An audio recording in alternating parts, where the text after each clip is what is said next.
Chapter 1, Chapter 0, Prologue.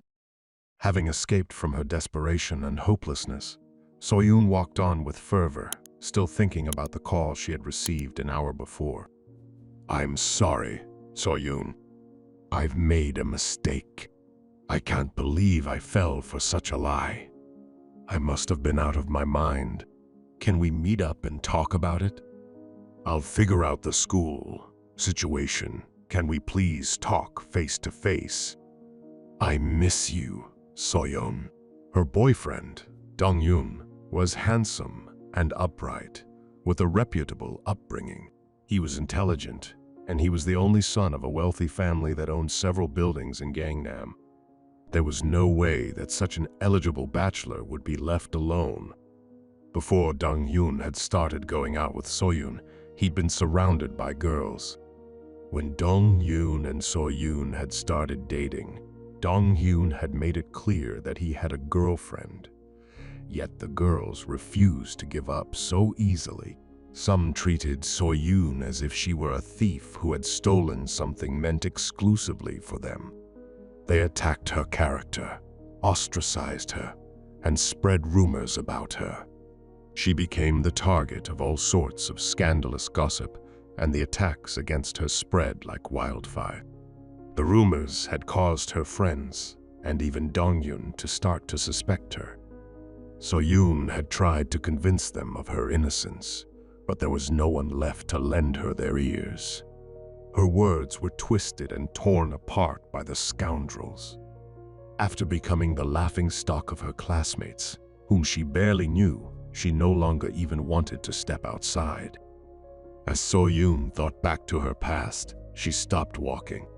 Can all this really be repaired?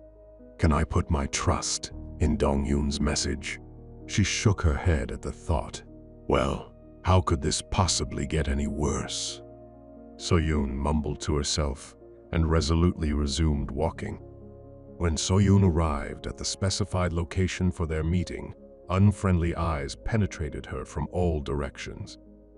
Names she couldn't even have imagined hearing a couple of days before were now being shot at her. Gold digger, the brand-obsessed prostitute. But Dong-yun must have tried to remedy the situation, because she noticed that some of the people she had once thought of as her friends were now hesitantly walking toward her. Soyun. Soyun clutched at her bag. Inside was a thick textbook. No, not yet, she thought. This was not the place to use this. Soyun ignored them and moved away from them. As she turned the corner, she heard a single word: die. Even in the shadows, the knife flashed bright silver as it descended upon her. The blade penetrated her stomach, then her chest, arm, and neck. A moment later, Soyun, lying in a pool of her own blood, looked up at the girl who had stabbed her. The same girl who had poisoned Dong-yun's ears stood above Soyun with Ga-yun. Soyun tried to whisper her name, but all that came out of her lips was the sound of escaping air. Die, you undeserving B-teach. If it weren't for you, Dong-hyun Appa would never have done this to me. Soyun could see the venom in Ga-yun's eyes. It was unbelievable. She clearly felt no remorse for what she had just done, acting like she was the victim, glaring at her with those vicious eyes. Ah! A piercing scream resounded. People were running this way, but not a single person tried to stop Ga-yun. Soyun suddenly realized how naive she had been to have kept quiet about Ga-yun, trusting that her friends would know better. The knife continued to penetrate her body, but Soyun could no longer feel the pain. Weakly, her eyes rolled back into her head. From her open bag, 2 books had fallen out. One had been meant for Ju Dong-young. She had intended to smack him over the head with it. The other was a library book she had borrowed on the last day she had gone to school. It was a novel about Alice, who searched for the answers to her parents' mysterious deaths, and the crazed men who loved her, a story of a strange place called Wonderland. She was supposed to return the book tomorrow. Look at you now.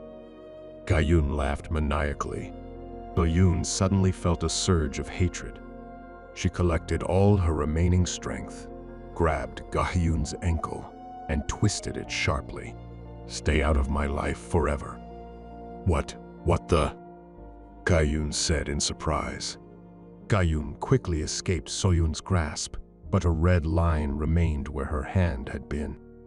Soyun, entranced by the mark, stared at it. Even as her vision blackened around her, that mark was still visible in the darkness. Clank!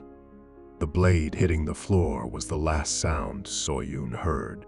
Then something heavy seemed to push her body into the ground. Beep, beep, beep.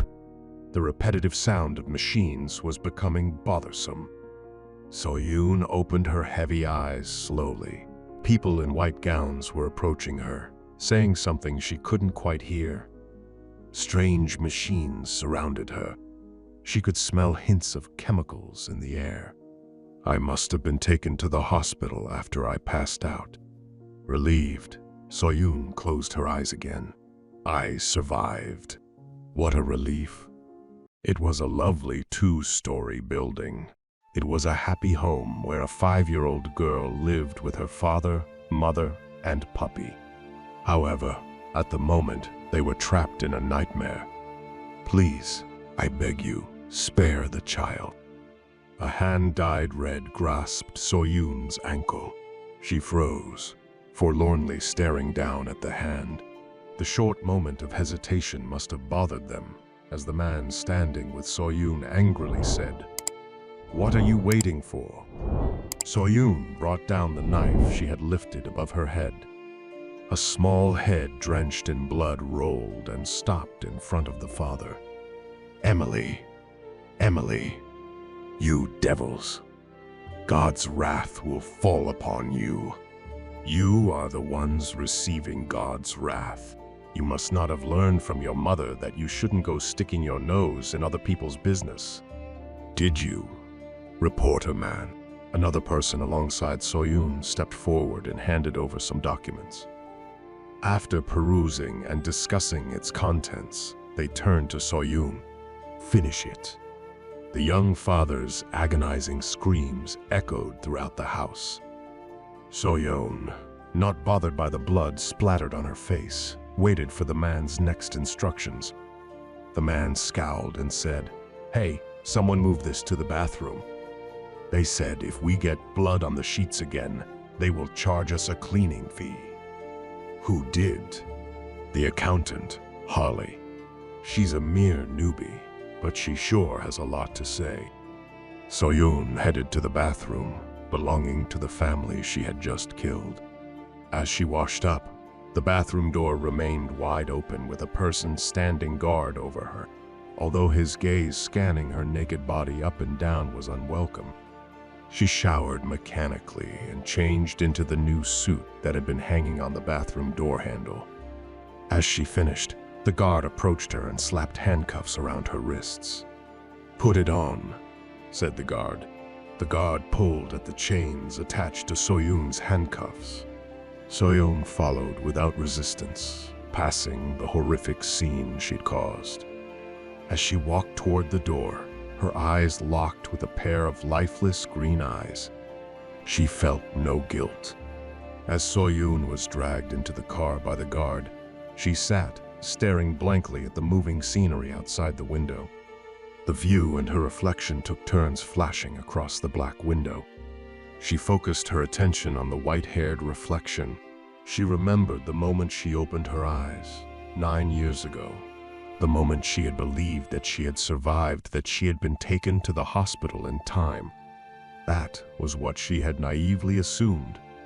However, the reality that she had fallen into was more outrageous than anything she could have ever imagined. She had opened her eyes not on Earth, but in another world altogether. On top of that, she had awoken in her 18-year-old body. Later, she found out that she had been the 137th person to have traveled here. It was a strange place. Everyone around Soyun was Caucasian, but the only language she heard was Korean. It would have been better if she couldn't understand them. At the time, Soyun could do nothing but lie in bed and listen to the future plans that the people of this world had chosen for her. Without a choice in the matter, she became the government's experimentation subject. The things that had happened afterward were hellish. The researchers had sliced her skin and ground her bones. To test the speed of recovery, Soyun's body had been repeatedly broken down, and Soyun had to continuously endure the painful side effects of the drugs they had forced upon her. Due to the drugs, Soyun's voice had lowered, and her once brown hair had been bleached white. Over and over again, experimentation, surgery, research, dissection, reattachment, and finally, what they called feedback, which incorporated other subjects in a battle royale. Soyun, who had been forced to endure this grotesque repetition, suddenly became engrossed in the fact that she was not the first to relocate to this realm. What happened to the others before me? It was a question that was blurted out by a subject who had previously lost the will to talk. The researcher in charge of her had grabbed her chart and recorded the question. Without hesitation, the researcher had answered. Unable to handle the experimentation any longer, they died. All of them? Asked the patient. All of them, the researcher repeated. Why? Asked the patient. It was a bit extreme, replied the researcher. Back then, the researchers didn't know where to draw the line at enough. Dimension movers were rare, so we can't help that they didn't know. Count yourself lucky. The analyses of previous failures are what have allowed you to stay alive. You will probably be an unprecedented success. Then said the patient. Soyun's voice had cracked. Although she could have predicted the answer to her question, she had asked anyway, in hopes that one might find an oasis in a waterless desert. Was there anyone who returned back to their original world? The researcher had lifted his head. Soyun had been able to read the answer as she looked into his curious eyes. Do you want to go back? Asked the inquisitive researcher. She had remained silent. The researcher laughed for a long time, then approached her. I pity you, so I will answer you. Soyun had said nothing. The researcher had ignored Soyun's reaction and said in a straightforward manner, there were none. Well, we did experiment with it. Discovering a door to another dimension is quite phenomenal, isn't it? But each one failed. We have yet to figure out the reason, although someday we may be able to. Then the researcher had added with a laugh, the day you return will never come. That night, Soyun had attempted suicide. However, the standby researcher had performed emergency procedures to bring her back to life. This place didn't even allow the freedom of choosing life or death. She lived like a corpse. Time had continued to pass. 8 years after arriving in this realm, Soyun had finally been able to breathe in the outside air. Although she had been given the respectable title of agent, she was nothing but the government's hunting dog. Soyun stared out the window with emotionless eyes. I finished my work today, so tomorrow? No, it's past midnight. So today I am free from dealing with the researchers. Stuck in a state of robotic monotony since becoming an agent, she realized that she felt nothing as she watched the scenery outside. It was a miracle that a flamboyant billboard caught her attention, /WONDARLAND/Gothic. It was so late that even the signs over the pubs were turned off. And within this pitch-dark world, the billboard flashed with dancing lights. Wonderland, Soyun silently mouthed. About half a year ago, Soyun had recognized this place as the setting of the fantasy novel Wonderland. She had been carrying the same novel with her the day she was stabbed. When she had first learned of Wonderland, while eavesdropping on the conversation of other agents, who, unlike her, were government employees, instead of a prisoner, she hadn't thought much of it. No, it was more accurate to say that she couldn't think much of it, because back then, it didn't matter if this place had been inside a story or a different dimension. But, strangely, the moment the sign had caught her eye, a thought had started to creep into Soyun's mind. Hidden deep in the recesses of her mind was a spark of hope. In Wonderland, the billboard was made 10 years before the start of the storyline. On account of the various happenings that had occurred due to the main character, Alice, the first letter W was no longer lit, and until the end of the story, it never got fixed. This meant that there was a good chance that the plot of Wonderland had yet to start. What if, when the story ended, Soyun could go back to her world? They had told her that not a single person had been able to return home. But you never knew. The chances were slim, but couldn't it be that none of the others had known that they were in the story? The D in the middle of the sign glowed red. Not even the most beautiful woman could compare to Soyun's lovely smile. Sparks flickered out of the D. The fluttering of Soyun's eyelashes could not have been more seductive. There were 4 agents in the car.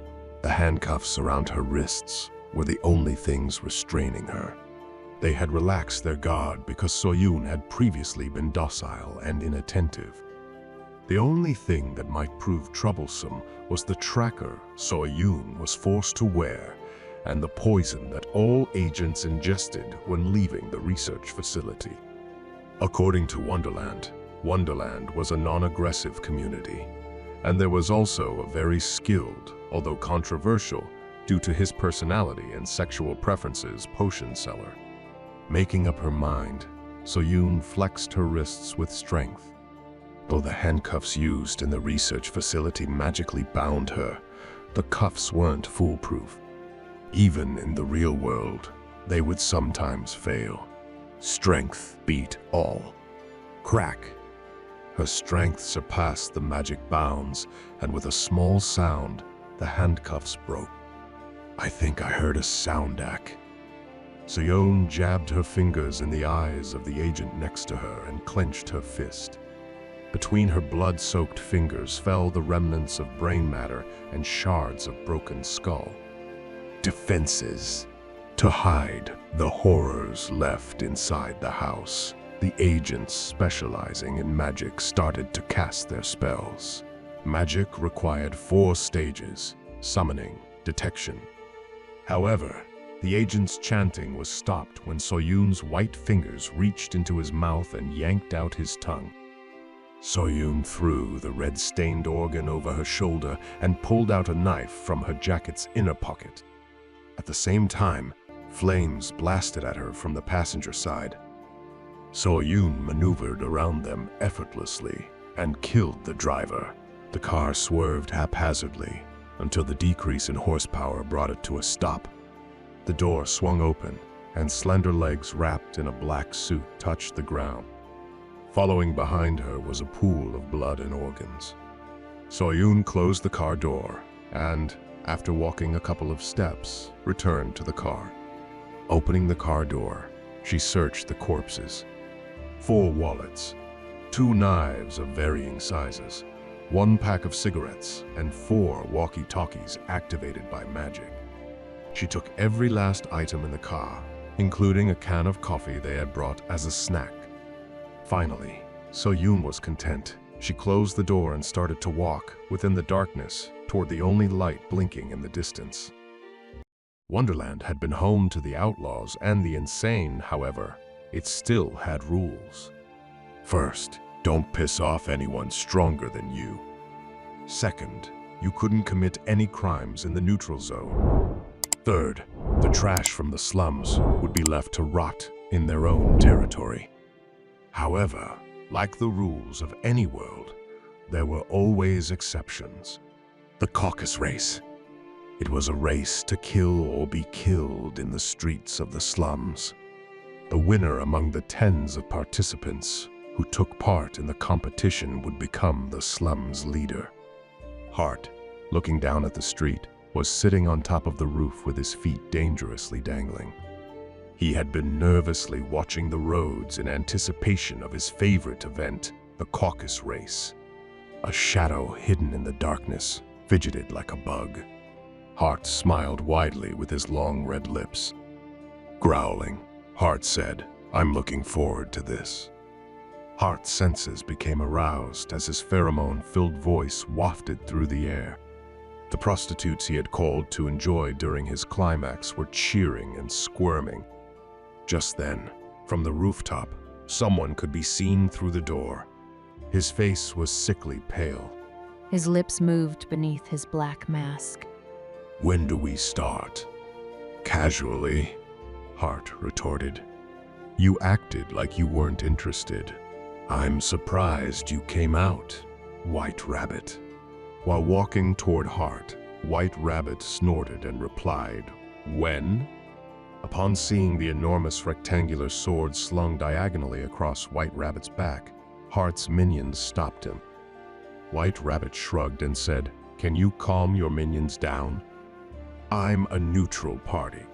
"Is the rabbit barking?" Hart asked haughtily.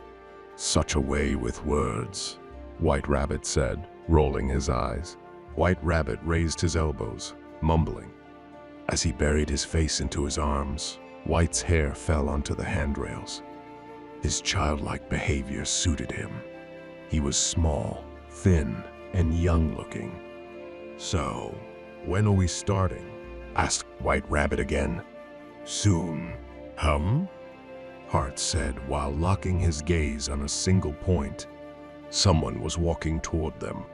Someone who was wearing a black suit and had white hair. Hart nudged White Rabbit's arm with his shoe. White Rabbit angrily lifted his head. "Shh, T." "What?"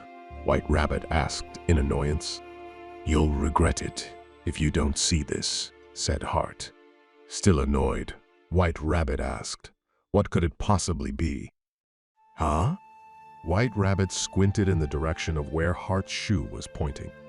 White Rabbit saw white blonde hair and a black suit. Attached was a colossal sword, unsuitable for someone with such a small and thin stature. The frame was a bit different, but a person who was remarkably similar to White Rabbit was standing there.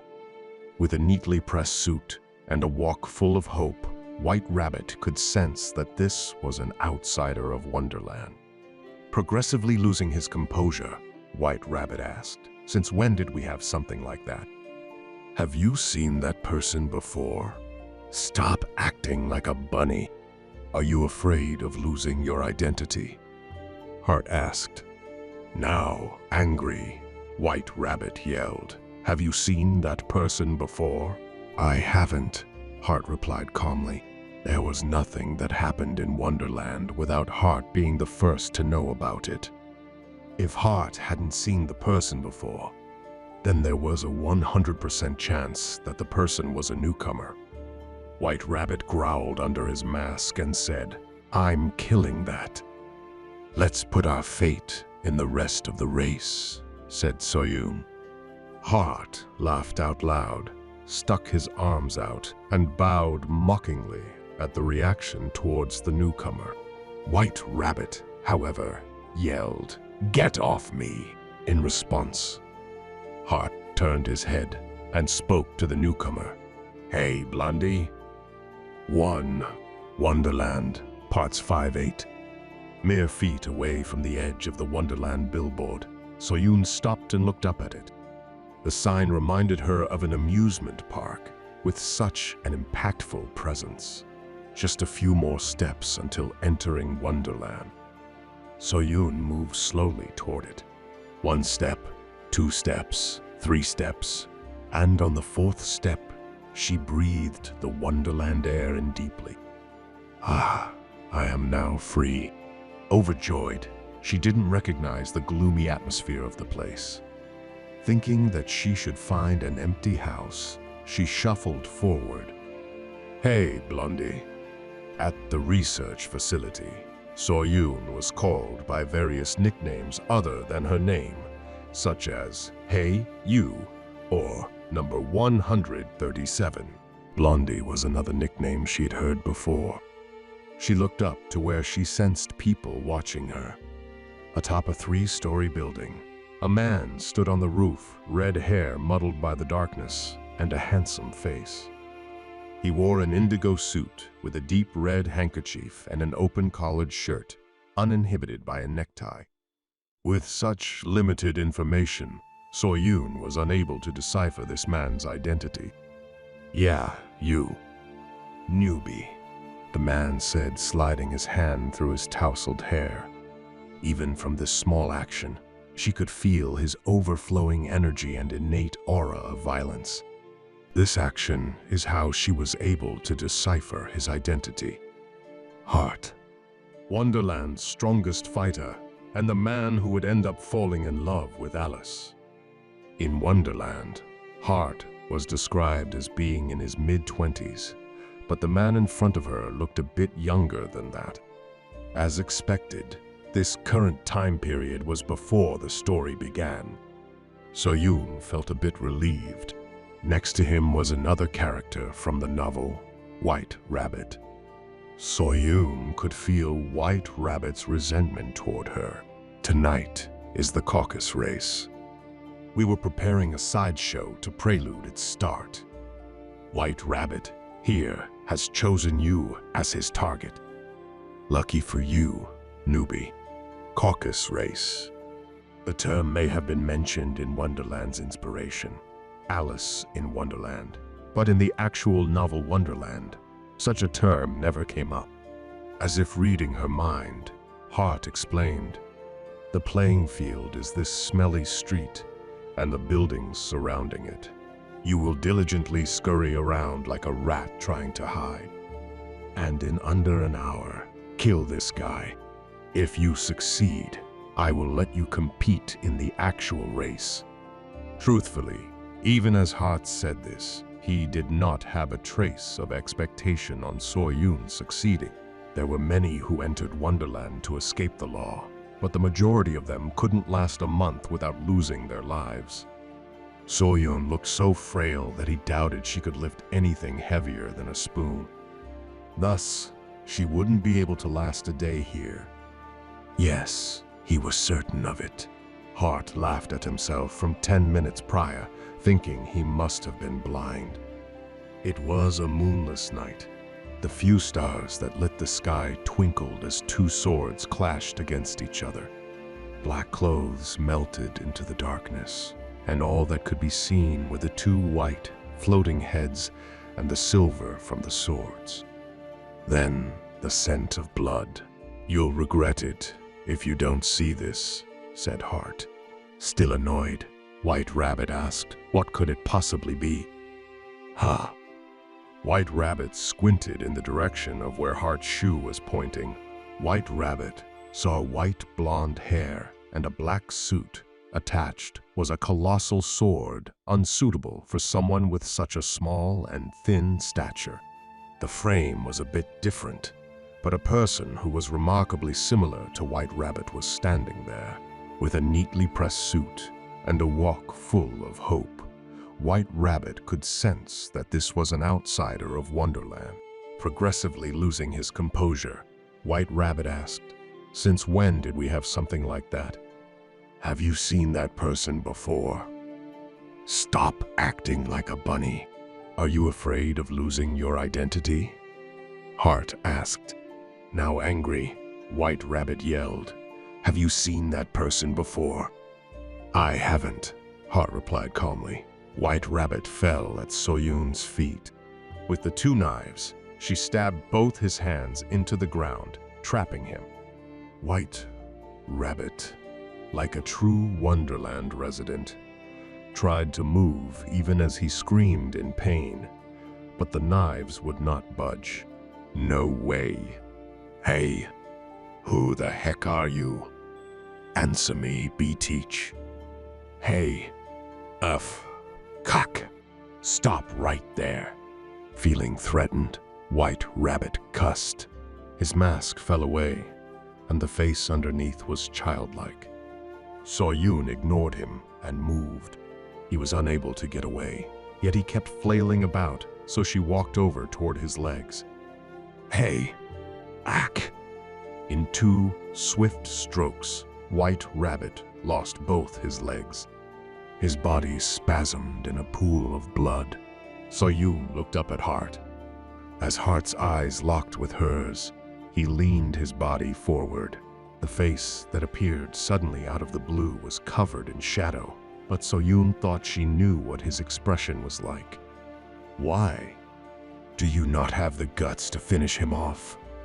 At Heart's words, White Rabbit, who was splayed out and missing his legs, looked up hopefully. Soyun stepped onto White Rabbit's back.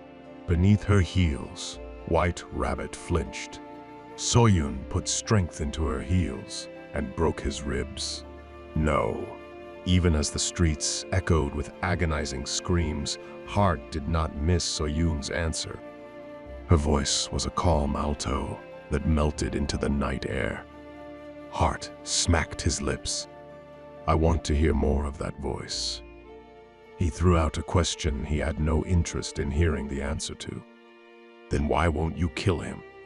At Heart's words, White Rabbit shouted indecencies. Through blue lips frothing with spit and blood, he sputtered out a noise.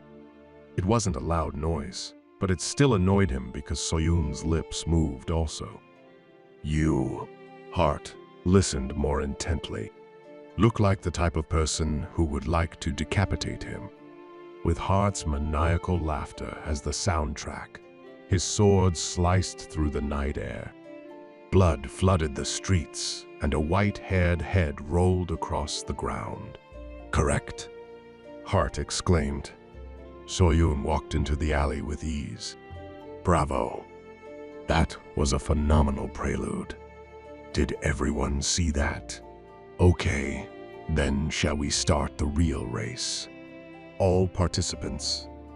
Heart suddenly realized that in the 10 minutes that he had been talking excitedly, the rest of the participants had scuttled into the darkness out of sight. He had poured so much of his attention into the prelude that he didn't realize the participants had run away. Well, after seeing such an intense prelude, it was no surprise that they had all gotten scared and fled. All the participants ran away, so I guess the winner of the caucus race is you, Blondie. So, how do you feel? Soyun lifted the sword that White Rabbit had used. It looked like a Chinese chef's knife and was so huge that when she held it up, it was able to cover her entire body. She placed the sword in its sheath and slung it over her back. "I want to replace White Rabbit." White Rabbit. This was the name of the white-haired, red-eyed, sickly pale-skinned character. Nickname, Undertaker. Gender, male. Age, unknown. He was supposed to relay clues about Alice's parents' death, but sometimes confused her with lies for his own amusement. If Soyun were to replace him, she would be able to move the story along better than the White Rabbit in the original story. She could save Alice from the trouble she faced due to his lies and make the story unravel to its end more quickly. That was her motive.